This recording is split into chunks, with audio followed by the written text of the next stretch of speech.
After listening to Joe's amazing story, John felt reluctant to lower his gun, for there had never been a better time to shoot him as far as he was concerned, but instead he smiled and did quite the opposite. "The feeling is mutual, my old mate. Your eyes are red and glowing too. My heart stopped beating a few minutes ago, but let's just get one thing straight." "What do you want us to straighten out?" Joe asked, with his mind filling up with all kinds of suspicious thoughts. The situation had transformed dramatically. John had just become the monster, and even worse, he was still the one pointing the gun. "Oh shit, I'm in serious trouble now, boy. I hope that tall, red-eyed maniac isn't planning to shoot and eat me," the military officer said unto himself, knowing he had more chance of being struck by lightning than taking out John whilst sitting handcuffed and weaponless. "As I was about to say before you interrupted me, if we go ahead with this zombie thing, which I must admit I'm growing rather fond of, there's something I need to know." "What's that?" said Joe, relieved he seemed to have other plans on his mind. "Will I still be in charge, or will you be planning on putting your own army together and conquering the world without me?" "No, I'll take my orders from you in life, and after death, we're already dead, and you're still full of elephant dung, but yes, I'll follow you like I've always done."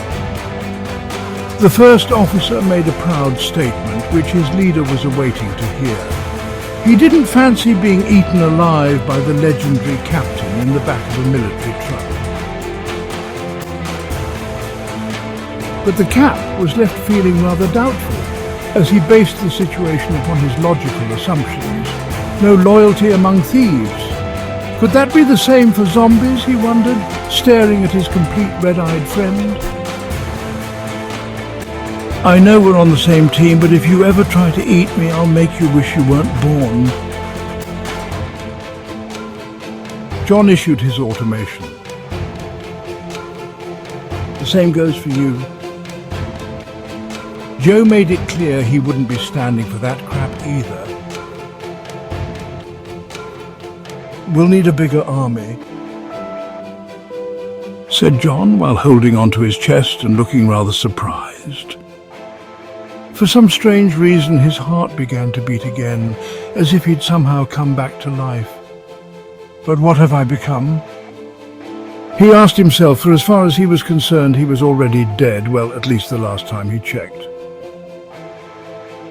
The first officer was looking amazed too, for he'd felt something beating and was just as confused as the day he held John's sister's hand and marched her to the local registry office to plan their wedding, only to find out he never had a birth certificate, but an official apology note addressed to his mother from a condom manufacturer who wanted to remain anonymous, but had promised to make their condoms at least 10 times stronger, with zero chance of bursting when push comes to shove, metaphorically speaking. Amazing how a simple shock to one's system, such as dying and coming back to life, could bring about so many memories in an instant, as Joe reminisced even further with thoughts about his mother.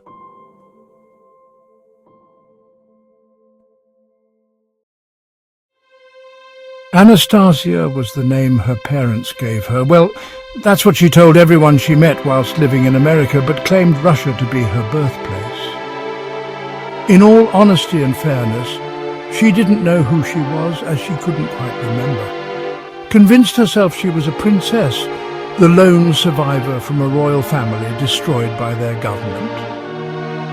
She spent most of her adult life in solitary confinement, keeping her credentials to herself until one day she couldn't cope anymore and needed a good old-fashioned you-know-what and required it fast. So, before you could say, Tarzan was once a black fellow before bleaching his skin white and swung through the trees with a skipping rope, wearing a pair of straw boxer shorts, trying his best to scare the crap out of elephants and lions, She grabbed hold of the young man she'd been dating for 2 years and threw him straight on the bed before loosening out her hair and removing her skirt, and so on, behaving like a complete madwoman escaped from prison, as they both eventually engaged in a night of unprecedented and unconditional anything-goes passion, which ended with her losing her virginity and picking up the bonus prize too, which she didn't ask for but received it anyway because of a faulty condom falling apart. She fell pregnant without knowing, and woke up the next day forgetting the name of the young man she'd slept with, even though they'd been dating for a lengthy period. But for him, it was safe to reveal he had long gone.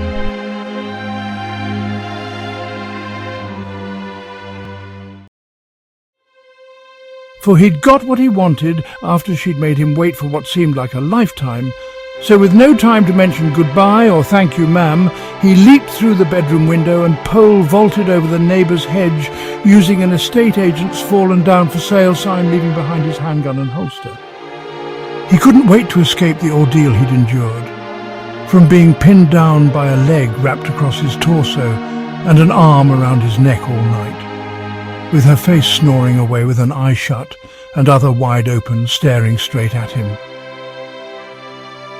3 months and a shopping trolley full of cigarettes she'd smoked later. She put 2 and 2 together and came up with 22 after reading the manufacturer's name engraved on the gun he'd left behind. Smith & Wesson.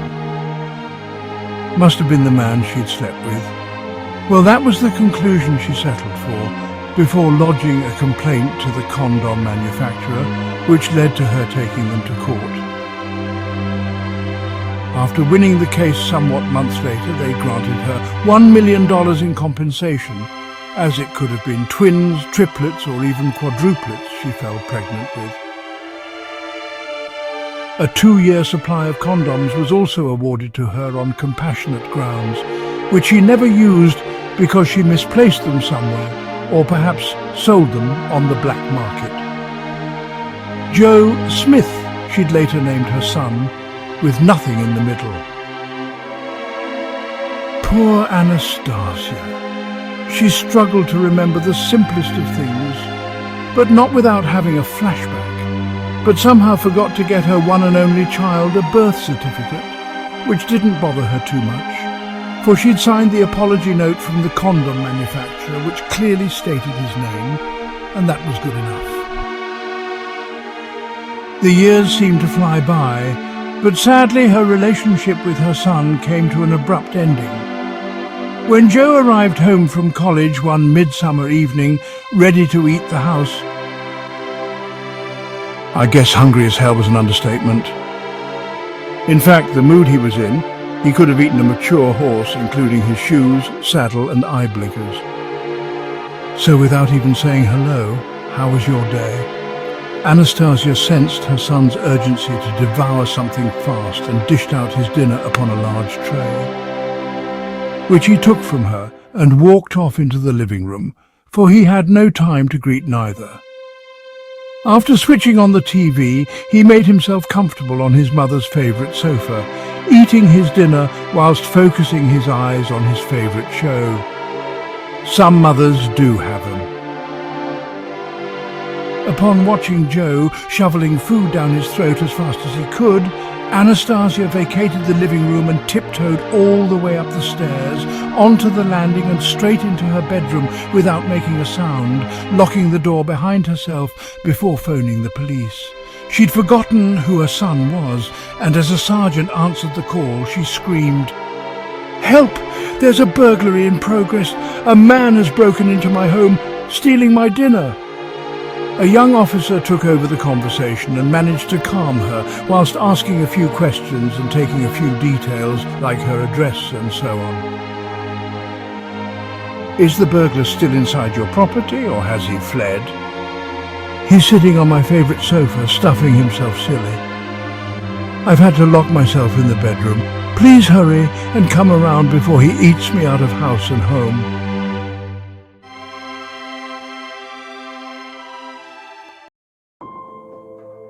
Within minutes, The police arrived and arrested Joe before he had time to start his dessert. But after a full cooperation, they released him without charge, and after arriving home for the second time that evening, he decided he'd had enough, packed his bags, and went to live with John and Karen at their parents' home.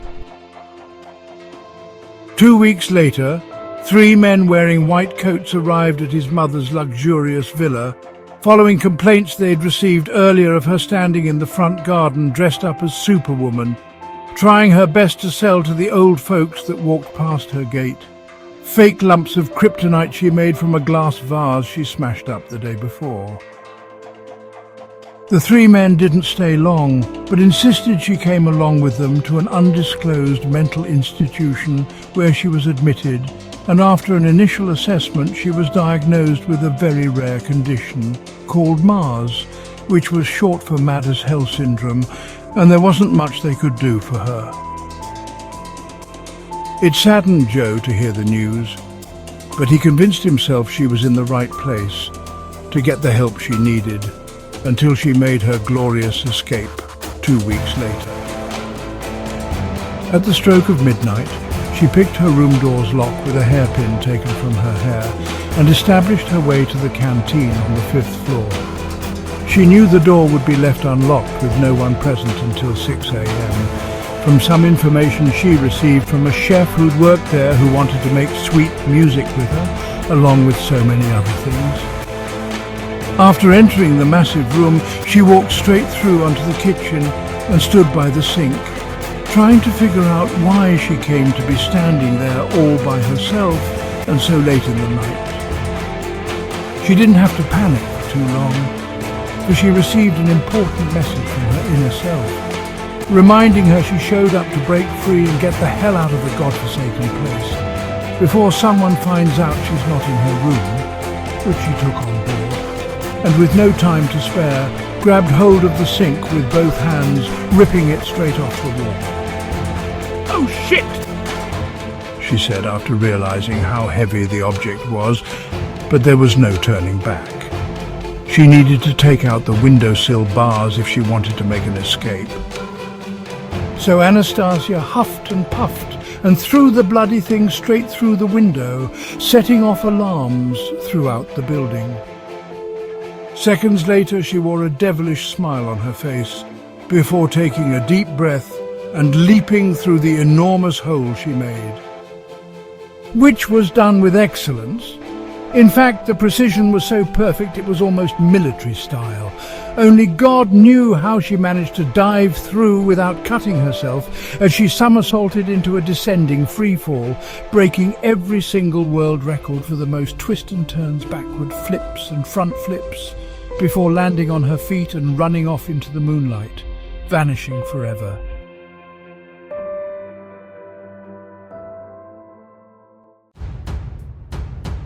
Once again, Joe was saddened after hearing the news, but found the courage to look for her day and night, driving around in a car John had stolen for him.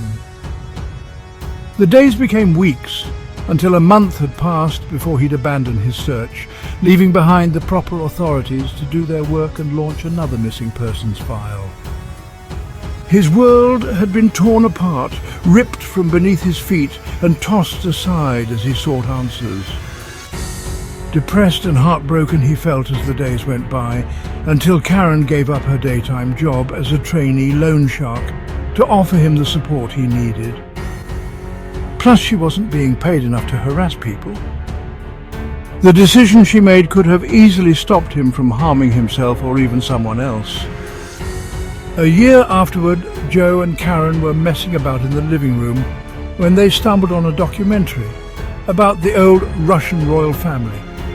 As they flipped through the TV channels looking for a particular football match. Moments later, they watched in complete silence, refusing to believe what they were seeing and hearing. The narrator had been talking about the revolution that provoked the murders of the noble household and how the youngest princess's body was never found, when suddenly a photo of the missing princess appeared on the screen, with a striking resemblance of Joe's mother, and her name just happened to be Anastasia. The picture on the television is Mum, but how could this be? Why didn't she age?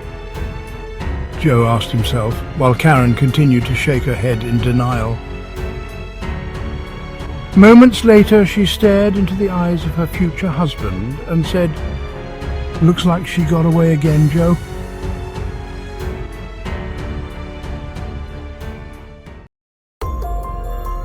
Back to the present day and many moments later. "Hello, First Military Officer, do you copy?" the captain shouted, bringing him out of his unpleasant memories. "Sorry, I was elsewhere. I've been screaming at you for the last 10 minutes, trying to get your attention whilst you've been sitting there staring into nowhere like some lifeless zombie." Joe interrupted to finish his sentence.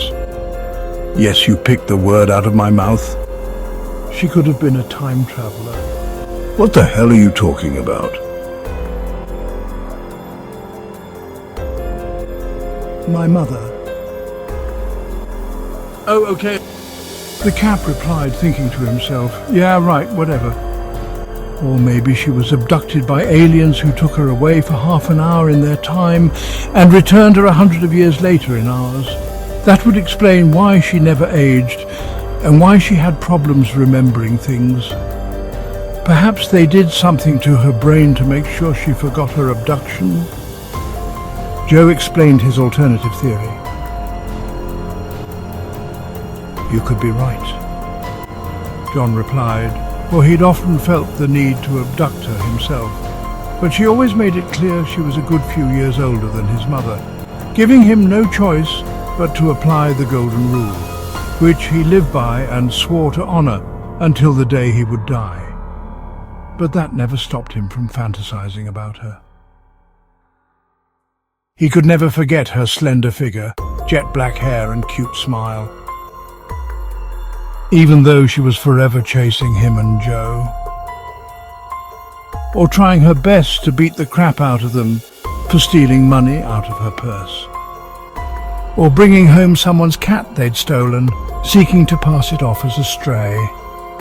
If only kids got paid for whenever someone threatened them, John and Joe would have been the two richest men on the planet, for the number of times Anastasia swore she'd kill them both.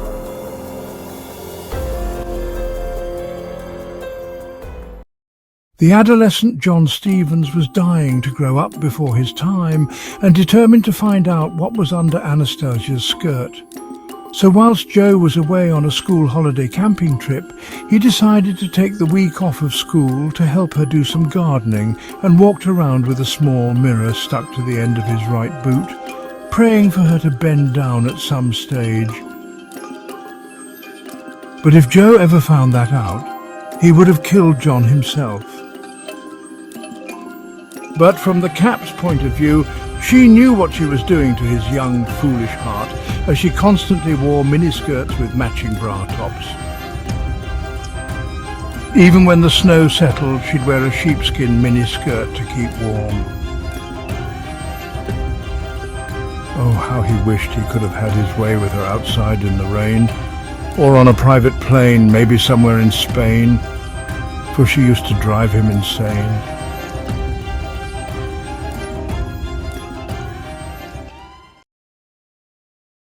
After they both had an Anastasia moment, the atmosphere grew tense again, as they both continued where they left off, sitting in complete silence, feeling the various changes taking place within their bodies. It was as if they were both going through some sort of metamorphosis state, but obvious as Jesus Christ didn't have blue eyes, or grow up playing football in the Vatican's courtyard, or speak with a Jamaican accent, that some type of supernatural force was at work.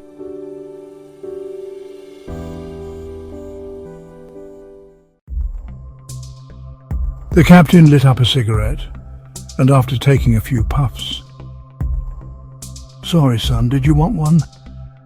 He spoke with a great emphasis, realizing he'd forgotten to offer his best friend. After shaking his head, Joe tried to say no thank you, but for some strange reason he could no longer pronounce his words, only grunts and moans. What the hell is going on with my vocal cords? He questioned himself with a disturbing look on his face. Watching and sensing his discomfort, the Cap reached into one of his trousers pockets and retrieved the set of keys Wells had given him. "Don't worry, son," he said, and was just about to say, "I will free you," when something extraordinary happened. The vehicle jolted and skidded before coming to a nasty halt, sending him flying into the back doors before sliding on his backside all the way back again without his boots touching the floor. The military officer wanted to laugh but couldn't, as his vocal cords were all messed up, but instead smiled the biggest smile the world had ever witnessed, like he was auditioning to play the Joker in the latest Batman film, but that was the fastest he'd seen the Cap move. And judging by his facial expressions, John could tell he'd enjoyed seeing him fly from one end of the vehicle to the other, holding a set of keys. But before he could say, "Who what? Did someone just push me?" His mobile phone rang, and he knew exactly who was calling him this time and answered accordingly. "Hello, Agent Johnson," he shouted down the phone, standing up with a nasty bump on his head, wondering why the man can't leave him in peace. "How did you know it was me?" "I put two and two together, so let's just cut the crap. You were hoping to kill my men and bring me in for experiments, if I'm not mistaken." "With all due respect, Captain, your soldiers have been dead for the last 2 minutes. We gassed them through the air conditioning units before bringing the lorries to a standstill via the Wi-Fi. And yes, you're right. The scientists are very keen to have a little chat with you about some unfinished business, so listen carefully to what I have to say. We've got you surrounded. Lay down your arms and come out with your hands up where we can see them, and slowly move towards us." "I don't understand, Johnson. Why in God's name have you guys gone through all this trouble to infect me?" The agent didn't reply, but instead took a glance at his watch. Unto the rest of his men, he made it obvious there was somewhere else he would rather have been. "You're not making sense. Why the hell didn't you guys have me kidnapped and locked in an airtight room with the evil lump of space crap? That's your normal FBI tactics. You could have forced the pair of us to watch 24 hours of non-stop Australian soaps like Neighbours, Home and Away, or Bloody. Skippy the Bush Kangaroo? That would have been enough to give that rock a nervous breakdown, and have him boiling at a new record temperature and providing we didn't murder each other. You and the government's team of crazy scientists would have been able to see the impact the thing would have left on me. You've just murdered innocent people. Every one of them had a family to go home to. What have you got to say for yourself, Agent Johnson?"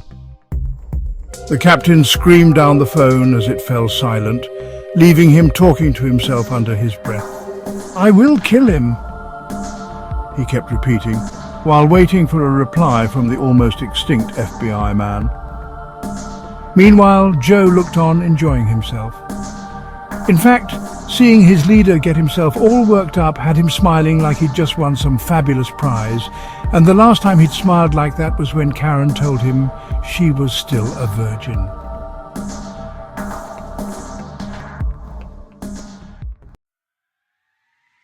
The captain's anger and impatience had run into overtime. "I'm still waiting," he shouted down the phone without mentioning the F word. If what the agent was saying is true, he'd just lost his entire team apart from the lunatic, handcuffed and sitting beside him with a grin on his face, indeed resembling the Joker from a recent Batman film. Moments later, "How sentimental, Cap. I didn't realize you was the type to get emotional over a bunch of dead losers. But save your tears for another day. I want to be home in time to watch Miami's Death Row Got Talent. I'm fed up with watching repeats. So with all due respect, you need to hurry and come along with me." The unsympathetic man broke his silence with some very harsh words. "Okay, give me 5 minutes." The captain requested, secretly fuming, whilst needing a miracle battle plan if he and his sidekick were to get out of this mess dead and still alive. "Can you hold a gun, aim and fire it?" He hesitated before asking. But without giving the question much thought, Joe nodded his head to show yes. "That's good. We'll teach these morons a lesson and conduct a few experiments of our own." After battling with his deluded vocal cords for an entire minute, Joe somehow uttered the word. "Food." How the hell did he manage that? The Cap said to himself before carrying on to assess the situation. He believed his best friend was right all along about the things he spoke of earlier. The agent had just backed up his statement. He did, in fact, want to take him alive. They didn't stand a chance of shooting their way out of this one. Himself and Joe had already died, but neither of them were superheroes, despite wearing the Spider-Man outfit once, which the hospital was kind enough to let him keep. But after busting his brain with thoughts, something just seemed to click into place, causing him to realize he did in fact have the upper hand. And after staring at the first military officer and thinking to himself,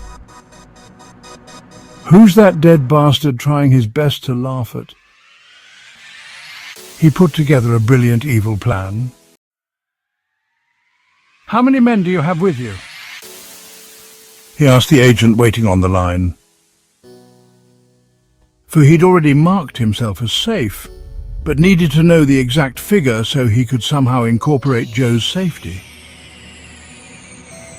"I've got 49. 25 are armed federal agents, and the other 24 are unarmed medics dispatched from a special quarantine unit. They're here for your well-being, so be a wonderful boy and come on out." The Cap went silent whilst shaking his head. "Was he referring to me?" he questioned himself, as if hearing things. What Johnson did to him and his soldiers was bad enough, and now he was simply adding insults to his wounds, making him more determined than ever to make sure he didn't get home in time to watch Miami's Death Row Got Talent. In all honesty, he was looking forward to burying him alive in the desert as he paced up and down the back of the lorry, pulling and clicking his fingers, thinking about the cruelest way possible he could kill him and cause it to look like an accident, or as if he killed himself. But who's going to take a zombie to court, he wondered, as he prepared to announce his surrendering terms and conditions. "Okay, Johnson, here's the deal. Tell your men to stand down and lay their arms on the ground, and to position themselves standing at least 800 feet from the back of the vehicle and make sure they're visible, with 49 sets of arms in the air. This doesn't include you. I want you in front of your henchmen with your hands on your head so I can see who I've been talking to." "Captain John Stevens, this isn't the time to be playing games. What the hell do you think this is, Thanksgiving or a bloody Christmas celebration? Would you like us to wear funny hats and let off some party poppers too?" "Trust me, this is not Simon Says. I will come out holding a gun to my head, and if for any reason my surrendering terms and conditions are not met, I'll shoot myself, and you can explain to your superiors how you watched it happen. While I was in your custody, I hope your CV is up to scratch, or you've got yourself a new job lined up for when they fire you without pension." The captain paused with a smirk on his face, allowing the agent a moment to think about the seriousness of the situation, and continued. "So do we have ourselves a deal or not?" "No problem, Cap." He needed to take John while he was still breathing. Nothing else would be good enough. "I will walk out towards you and lower my gun 6 feet away from you and hand it over. A straight swap for your handcuffs if you like, But before I come out, I'll shout my intentions. Okay. The captain quickly turned his attention to the first military officer. This is it, Joe. If we don't make it, I want you to know it's been a pleasure growing up with you. Watching you marry my sister, who we both miss. But most of all, it's been good serving the military's most secret services with you. I'm going out now, but under no circumstances follow me until I've fired my first shot. Once you've heard it, get the hell out of this vehicle and shoot anything that's still moving. After giving Joe what could be his final orders, the Cap shouted, "I'm coming out," before opening the back doors and proceeding to do so, walking towards Johnson, who's standing in front of his henchman with his hands on top of his head, while the rest of his men stand with their arms in the air. "I can't believe it, they're actually falling for it," he said unto himself under his breath, strolling past a pile of machine guns, handguns and holsters, before stopping 6 feet away from Johnson as promised. "Well done, Captain. That wasn't so hard to do. I will take my hands off my head and exchange these handcuffs for your gun." The Cap smiled, removing his gun's barrel from under his chin. "Nobody touches the captain's weapon!" he yelled, before hitting Johnson in his face with the butt end of his gun. And as he stood holding his jaw together, John shot an unarmed federal agent at point-blank range, causing his head to depart from his body and land a foot on the ground away from the rest of him. "You just killed a defenseless man." "That's for the 2 pints of blood you guys stole from me when I was in hospital, and my next-door neighbour's cat, Bubbles, who died inside my washing machine a few months ago, plus my men you just murdered," the Cap explained while having a flashback of the cat doing backflips, somersaults and all sorts, whilst spinning around trying his best to hold his breath and outlast the long cycle wash, before giving up the battle with just 1 minute to go. But boy, did he put up a good fight. A small-minded woman accused Bubbles of throwing the towel in, but the captain said, "No, you fool! It was already there when he fell asleep and got locked in. And it wasn't the soap powder that killed the little fellow neither, but a pair of my old dirty socks." Which the Cap found out a few weeks later after reading the official inquiry report, which left him feeling devastated and wanting to blame someone for his death.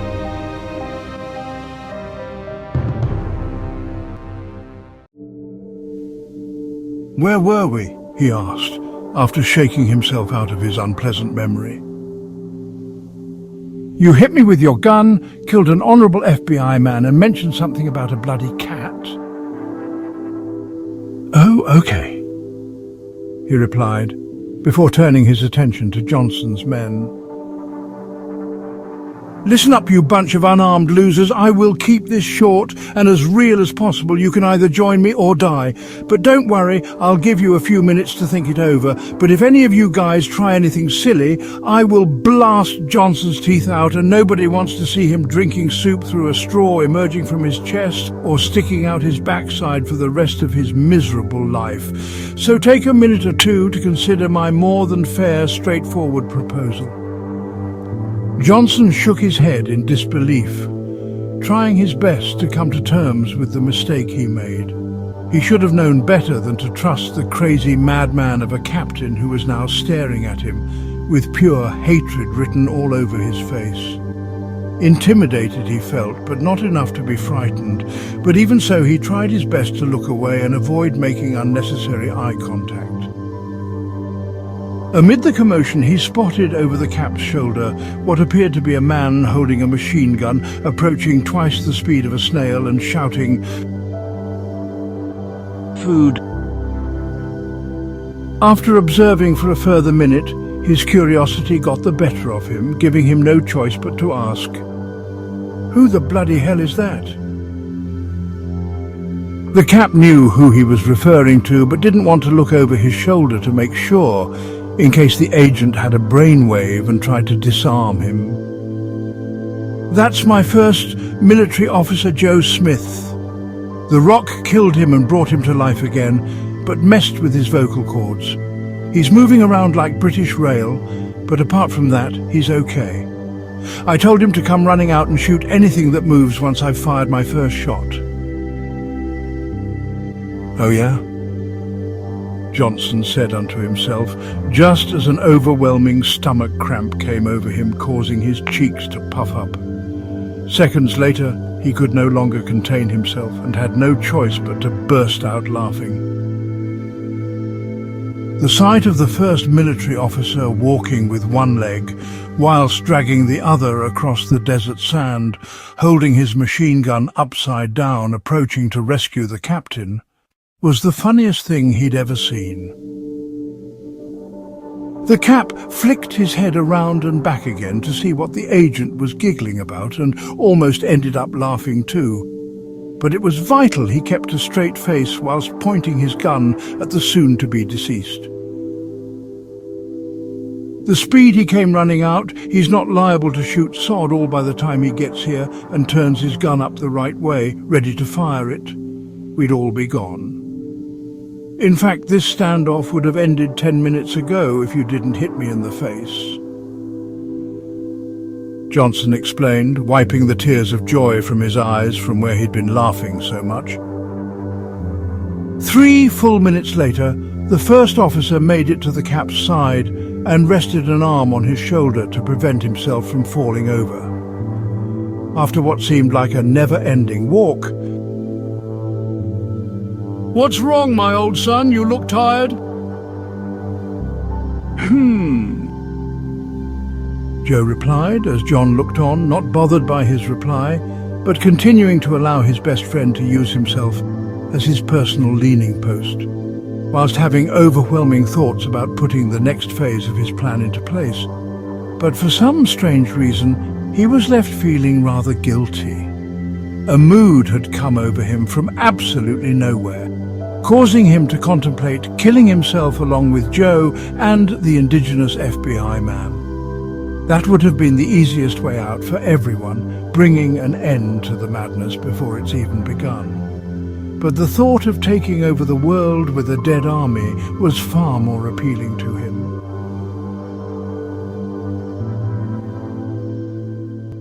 "Ah, sod it," he said unto himself with a great emphasis, clearing his throat and preparing to announce his plan.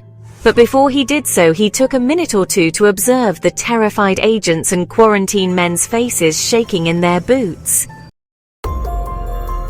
"I'm very sorry, Johnson. I have no choice but to handcuff you. Request a blindfold if you like, but you won't be getting one. I'll assure you of that." For what you're about to witness, by rights, the entire world should be here to see.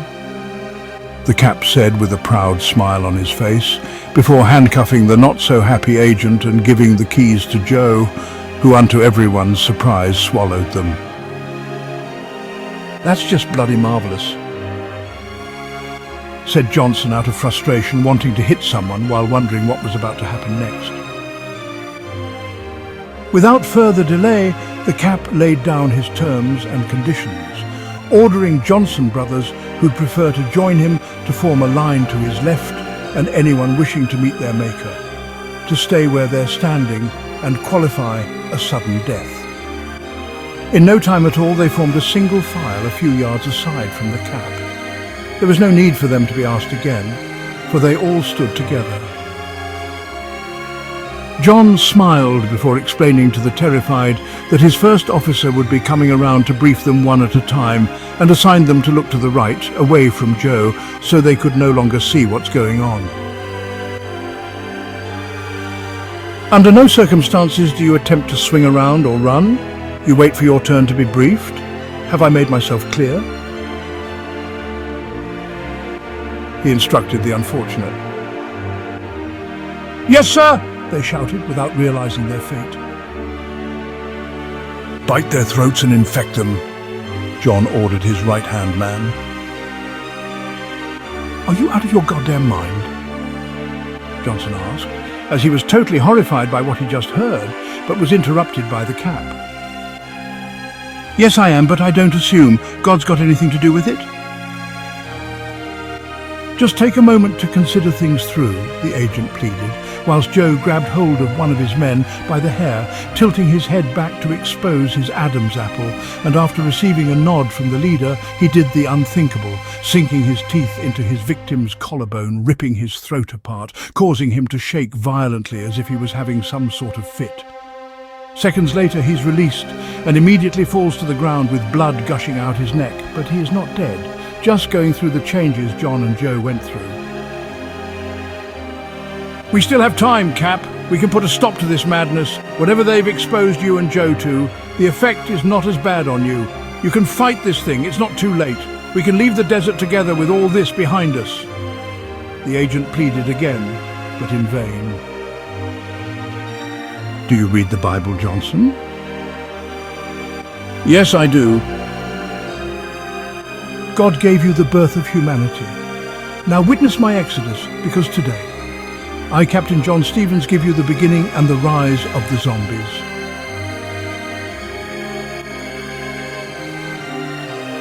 He shouted without showing any remorse as the first officer continued to rip the hostages' throats out with a smile on his face.